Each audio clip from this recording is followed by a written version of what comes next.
Chief Inspector, we are looking for a stocking salesman. I see you have a suspect. Yes. Contact all the stocking wholesalers who may employ him. Your suspect is a salesman? No, he does not take orders. He sells door to door. Right. The hunt is on.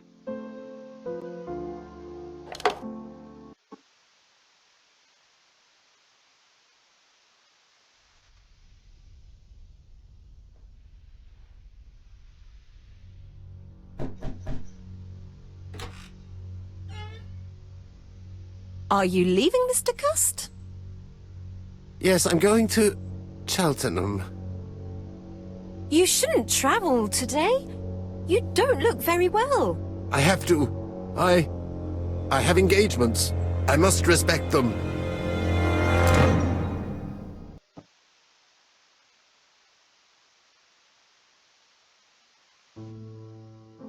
Can you get the post, Hastings?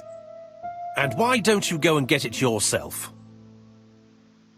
Très bien. What's going on? I've never known Hastings to be so disagreeable.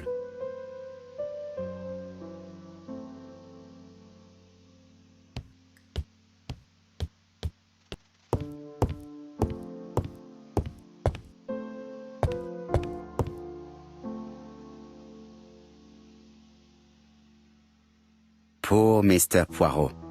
I'm quite sorry for you. If at first you don't succeed, try again. We've a long way to go still. Typery? No, that comes later. Letter T. The next little incident will take place in Doncaster on September 11th. So long. ABC. I should compare this letter with the one on my desk which I received earlier to see if it does indeed come from the same person.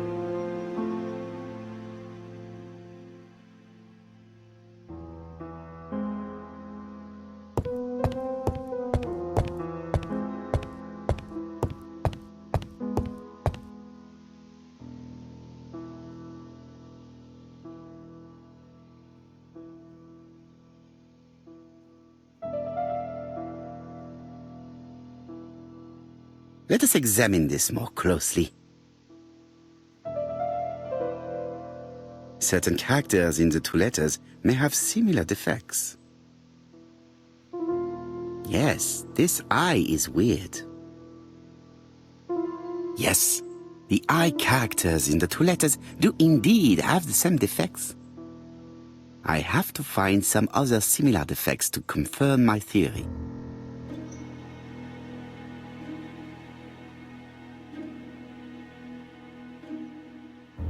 Yes, the A appears to be quite unusual.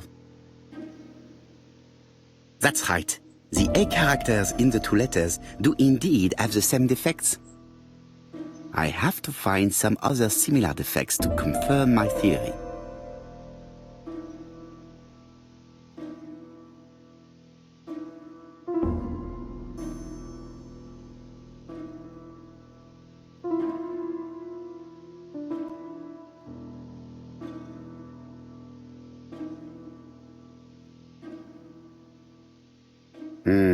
The W is not printed properly. Of course, the W characters in the two letters do indeed have the same defects. My theory was right. These two letters were written with the same typewriter.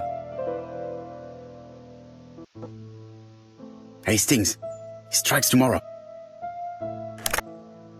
Chief Inspector Japp? He's on another line. Can I take a message? Yes, please, mademoiselle. It is from Hercule Poirot. Tell him ABC strikes tomorrow in Doncaster. He must call me back. Very well, sir. Bien, now I'm going to see what I can find from these burnt documents. I've received the product I need. Hastings, if you do not mind, I would like you to take a few notes. Yes.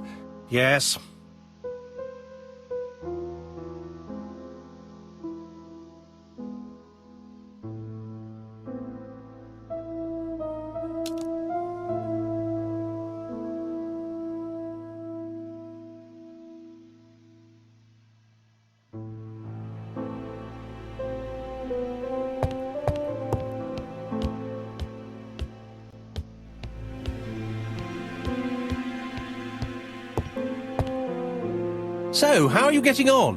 I'm ready to take notes.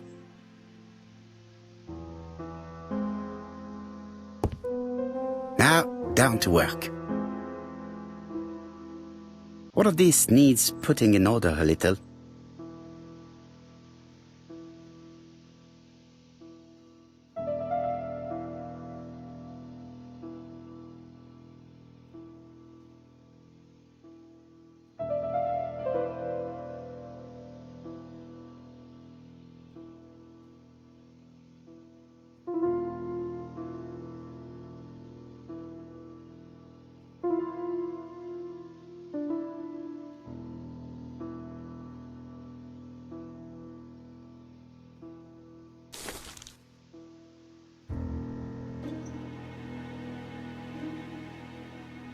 This piece should be placed here.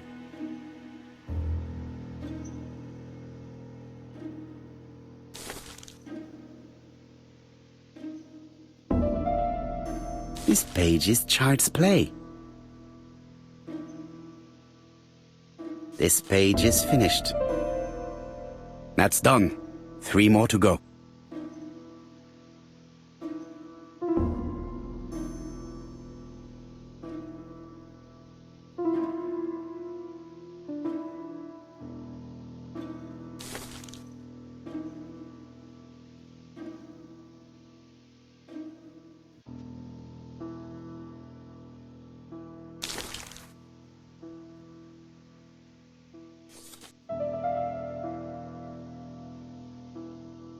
It's so simple.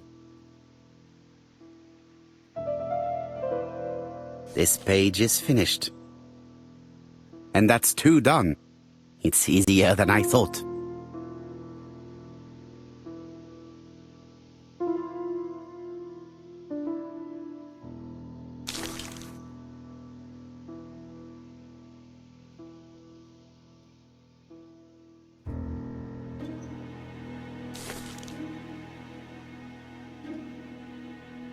I think that this is right.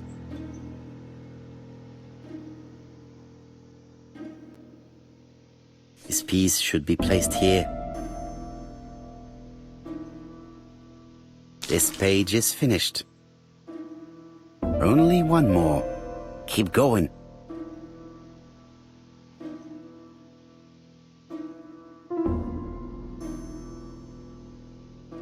This page will be reconstructed in a flash.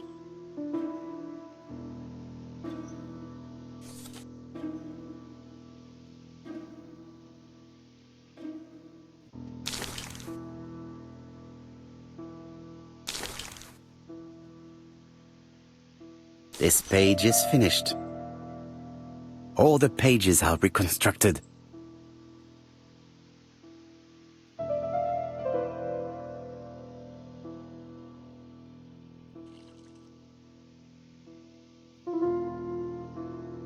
The cloth is now soaked with solvent.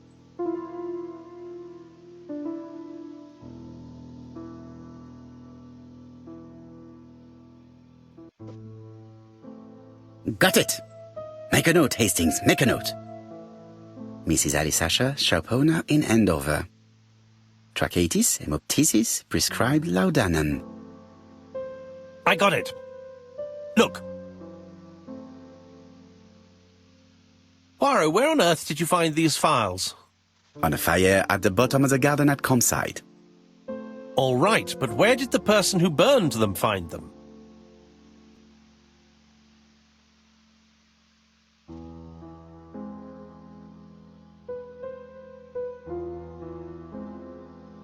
Alice Asher, shopkeeper in Andover.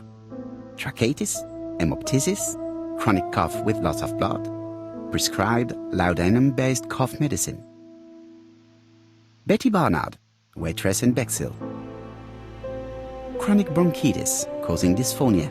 Advised to stop smoking. Alexander Bonaparte Cust. War wounded, mustard gas and head trauma. Pulmonary emphysema. Hemoptysis. Coughing fits with blood. Suffers from absences and amnesia. Dick Dudley Dunbar, owner of the Black Swan Hotel in Doncaster. Asthmatic, heart disease, heart condition. Let us now try and get our brain cells to work.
The burned documents are medical records, and without a doubt they come from Clark's archives. First of all, because all the patients have throat conditions. And secondly, their name starts with either A, B, C or D, and it is precisely the files that match these letters that have been tampered with. But why burn these files? How come the names of the two victims appear on them? And who are the two other patients? These are very good questions.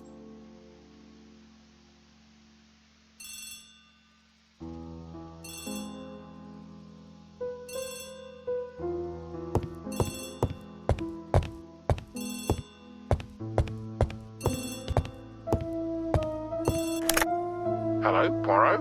Any news, Chief Inspector? You wanted a stocking seller? We have one. Reported by his landlady, who thought he was behaving suspiciously. He has the most unbelievable name.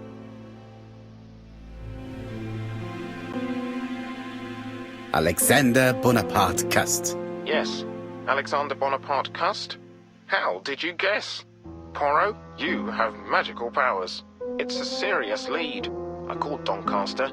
A person matching Cust's description has been seen at the station. He got off the train from London, but after that, nobody knows where he went. Look for him at the Black Swan Hotel. What? How do you know he's there? Trust me, Chief Inspector. You appear to be very sure of yourself. Very well, I'll call the Black Swan straight away. The owner is going to get a shock when he learns that there's a murderer under his roof.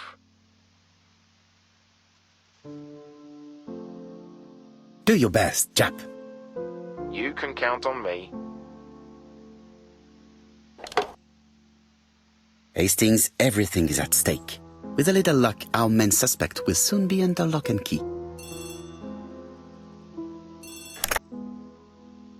So, has Cust been arrested? Yes, the Doncaster police are sending him by train. That is good news. But why so gloomy, Chief Inspector? Well, when I told the hotel owner that he was sheltering a murderer, he collapsed. He's dead? No, fortunately, but it has taken its toll on him. It has to be said that with his name starting with the letter D, he had every reason to fear Cust. I bet he was going to be the next victim.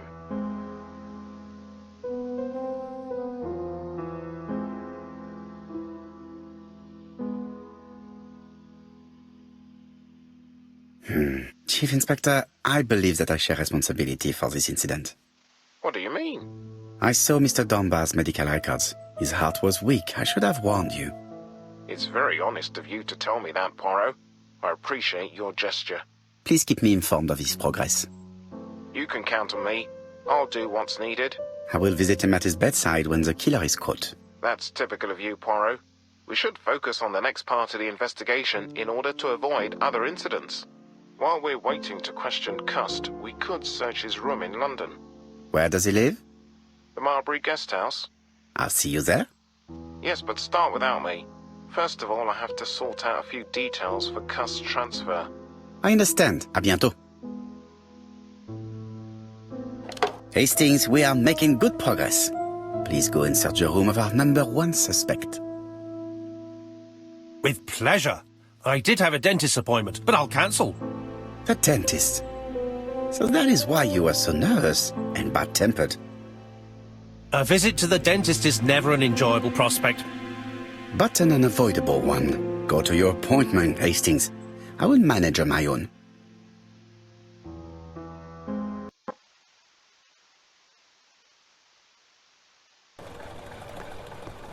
To Marbury Guest House, please.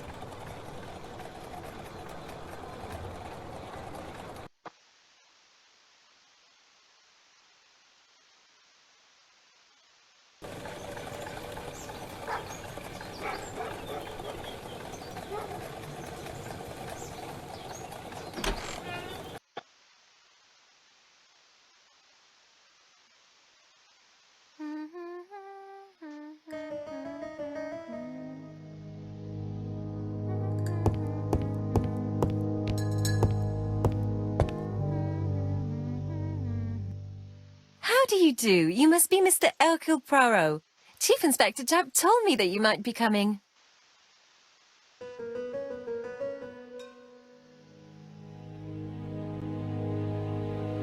Madame, you may be of valuable help to me. It would be my pleasure to help you. Will there be some journalists there as well? I think you might even be interviewed. You are key witness. I've suspected him for some time, but he appeared so harmless. Oh yes, sometimes he got angry and waved his arms about. But even then, he wasn't frightening. And he was as gentle as a lamb again immediately afterwards. It was only this morning that I understood. He told me he was going to Cheltenham, but my daughter saw him at Euston Station. It's not the right station. To get to Cheltenham, you have to take the train from Paddington. And what's more, Mr. Cuss left behind an ABC with Doncaster underlined. As you can imagine, when I saw that, I called Scotland Yard.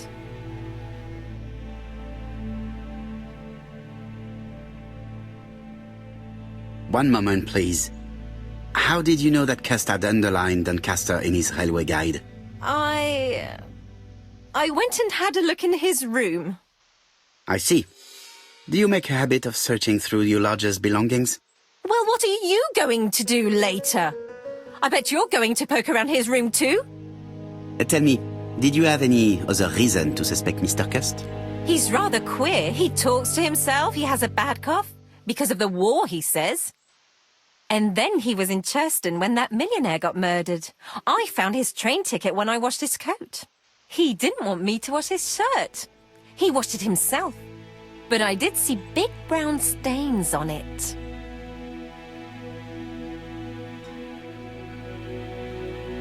Where were the stains on the shirt? Can't recall. Cuss used to travel for his work. Is that correct? Yes, although he was unwell on trains. Do you know where Cuss was at the time of the murder in Andover and Bexhill? On June the 21st and July the 25th? No idea. But surely you keep a register. It won't do you much good. Mr. Cuss rents his room for the year. If he goes away for a few days, I have no reason to make a note of it. Ah, I remember one thing. Bexhill's by the sea, right? Indeed, it is a large seaside resort. Well, as it happens, at the start of July, Mr. Cuss asked me to repair his bathing dress. Suspicious, huh? Very interesting. Please continue. I also forgot to say that he started buying newspapers that talked about the case.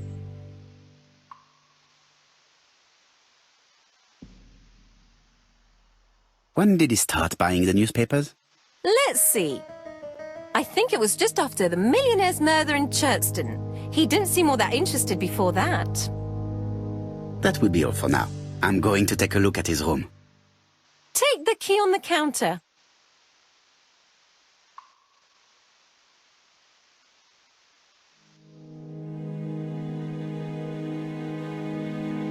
I should check the register.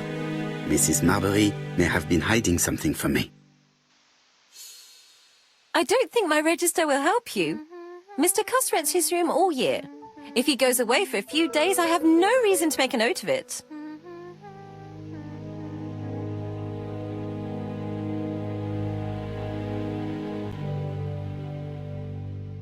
The truth is becoming apparent, and I have something to say to Mrs. Marbury.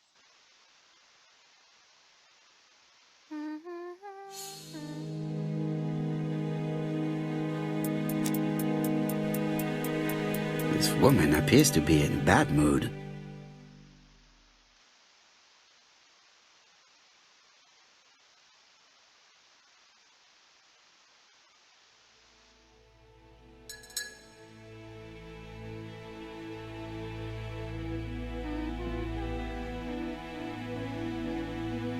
Mrs. Marbury is taking out her bad mood on the evening meal's potato.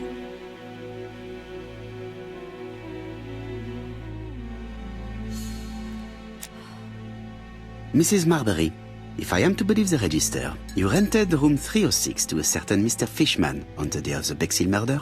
Room 306 is Cust's room. Can you explain yourself? If I did, it was because Mr. Cust wasn't here. What about it?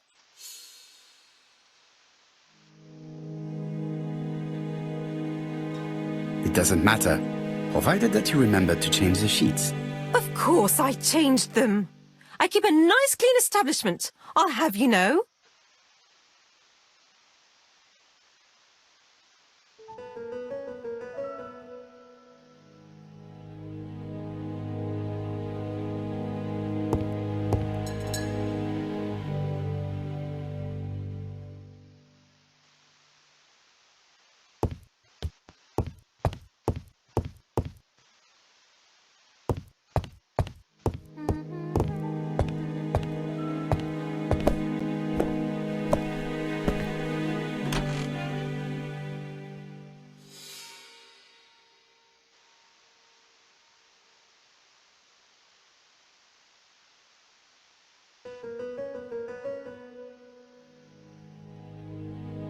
Laudanum Cameron's Chemists.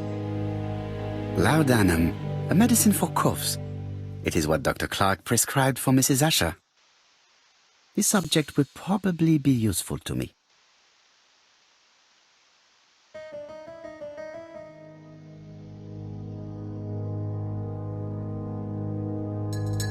Diethyl barbituric acid, Johnson Company. I know this medicine. It is a powerful sedative. This subject would probably be useful to me.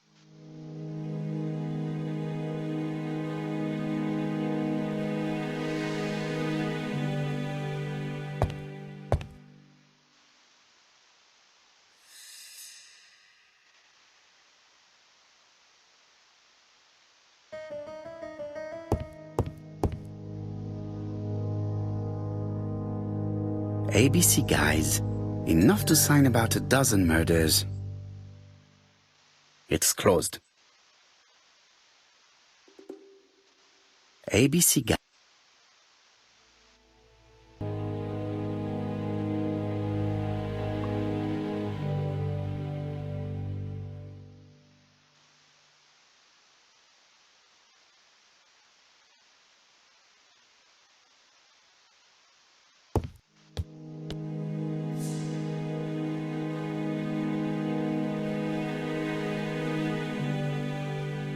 A long-bladed knife. A murderer's weapon. This subject would probably be useful to me.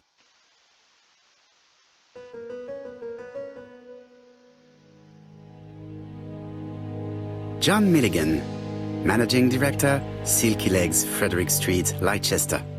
To A.B. Cust, Marbury's Guest House, 1935, May the 21st. Dear Sir, further to our letters dated 5th and 10th of the month, we confirm we are you as door-to-door salesman, according to the conditions stated in our previous letters. We will send you the articles by mail and also a Redfield typewriter you will be using for every business letter. Regarding the schedule of your rounds, please do as following. June 21, Andover. Arrive by train the 20th in the evening and get a room at Station Hotel. Start your turn in the north part of the town. This letter establishes that Cust went to Andover, but the ink has hidden the destinations of his other trips. I know from Mrs. Marbury that he went to Churston. I just have to show that he went to Bexhill, and I will have proved that he was present at all the crime scenes. It's an ABC. Cust is parsimonious. He keeps his pencils and sharpens them until there is nothing left. It is clear that he did not grow up in luxury. Did Cust drop it when he opened the window? Or was it Mrs. Marbury while she was cleaning? I have to get the ribbon. How am I going to do it?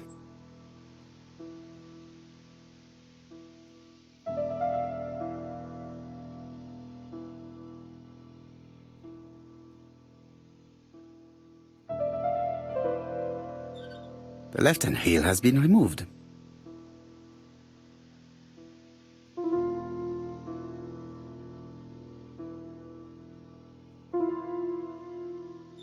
The right-hand heel has been removed.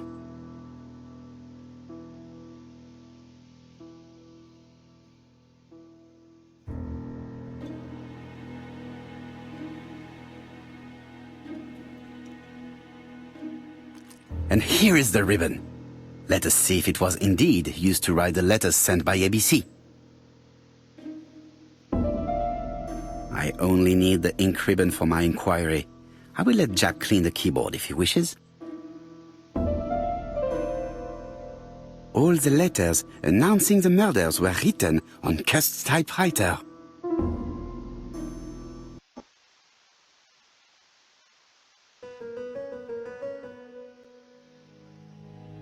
War of 1914-1918. By the King's order, the name of Corporal A.B. Cust, Devonshire Regiment, was published on the London Gazette on May the 10th, 1918, as mentioned in a dispatch for gallant and distinguished service. An army dispatch, wounded on the Somme front, victim of a gas attack, Corporal Cust greatly deserves his distinction.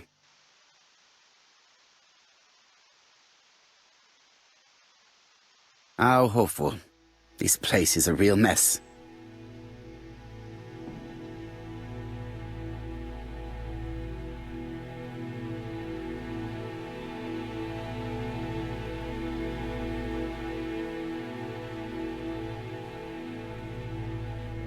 The least we can say that Mr. Cust is not very concerned about order and balance.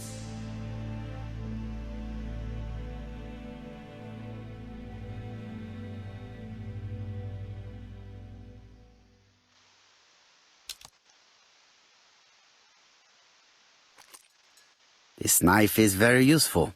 Who knows, maybe it never cut anything other than string.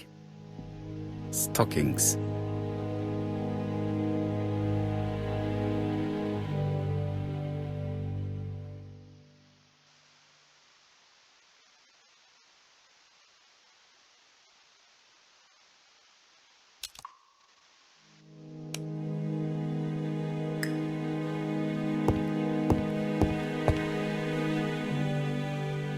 This dark stain.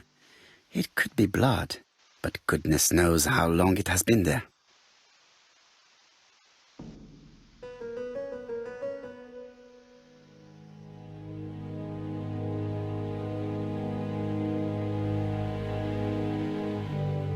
It is now the right time.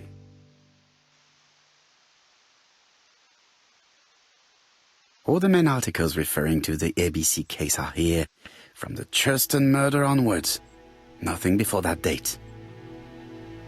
Most probably the basting dress repaired by Mrs. Marbury's expert hands. The Bexhill Daily paper, dated from the day of the Bexhill murder. Let us now try and get our brain cells to work.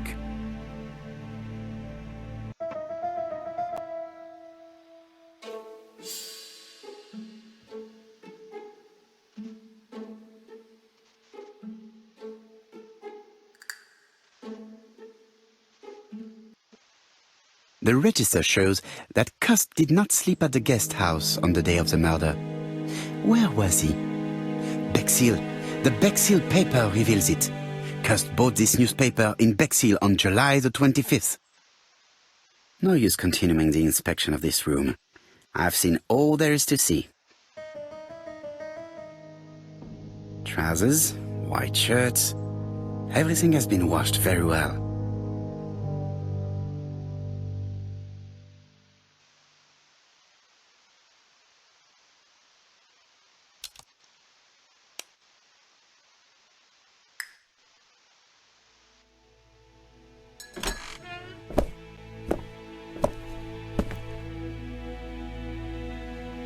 Goodbye, Mrs. Marbury.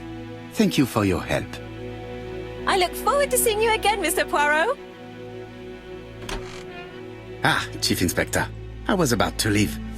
Good evening, Chief Inspector. Welcome. Please excuse me, I must go to the kitchen. I'll leave the key of Mr. Cust on the counter. I'm sorry I'm late. I've spent ages with the Doncaster police. And you? I have established one fact. On 3 occasions, Cust was at the scene on the day of the crimes.